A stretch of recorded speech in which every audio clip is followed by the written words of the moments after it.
প্রতি মাসে পিএফ থেকে স্যালারি কাটছে, কিন্তু এই তিনটে জিনিস যদি না জানো তাহলে তোমার 7 লাখ টাকা অবধি মার যেতে পারে। সবাই ভাবে যে গভর্নমেন্ট পিএফে টাকা দেয়, কিন্তু গভর্নমেন্ট পিএফের একটা টাকাও দেয় না। পিএফের জন্য তোমার স্যালারি থেকে কাটা হয় 12%, আর কোম্পানি দেয় আরও 12%, দিয়ে টোটাল 24% পিএফ তোমার অ্যাকাউন্টে জমা হয়। আর কোম্পানি যে 12%টা দিচ্ছে তার মধ্যে 8.33% যায় তোমার পেনশনে, আর বাকি 3.67% যায় তোমার পিএফ অ্যাকাউন্টে। এবার সবারই মনে একটা প্রশ্ন থাকে যে পিএফে টাকা জমা করে আমরা কী পাবো। তোমরা তিনটে বেনিফিট পাবে। ফার্স্ট, তোমরা জমা টাকার ওপরে 8.25% ইন্টারেস্ট পাবে, যেটা এফডির থেকে অনেক বেশি। আর সেকেন্ড, তোমার যদি পিএফ অ্যাকাউন্টে কন্টিনিউ 10 বছর ধরে টাকা জমা হয় তাহলে তুমি পিএফ থেকে পেনশন পাবে।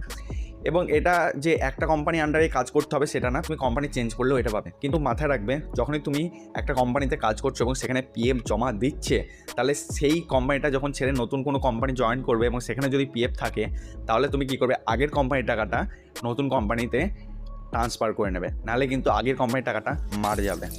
আর থার্ড হচ্ছে ডেথ বেনিফিট। পিএফ চলাকালীন যদি তোমার মৃত্যু হয়ে যায় তাহলে যে নমিনি আছে সেই কিন্তু মিনিমাম 2.5 লক্ষ টাকা আর ম্যাক্সিমাম 7 লক্ষ টাকা পর্যন্ত ইন্স্যুরেন্স পাবে। তার সঙ্গে পিএফে যে জমা টাকা আছে সেটাও উইথ ইন্টারেস্ট ফেরত পাবে।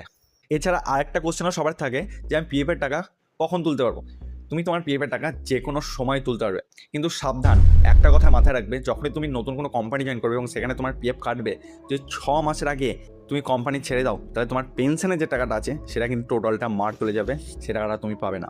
আর একটা জিনিসও মাথায় রাখবে, যখনই তুমি পিএফের টাকা কাউকে দিয়ে তোলাবে, সব সময় প্রফেশনালকে দিয়েই তোলাবে, যে কোনো কম্পিউটারের দোকানে গিয়ে টাকা তোলাবে না। এতে অনেক সময় তারা ভুলভাল কাজ করে দেয় এবং পিএফে অনেক টাকা মার চলে যায়।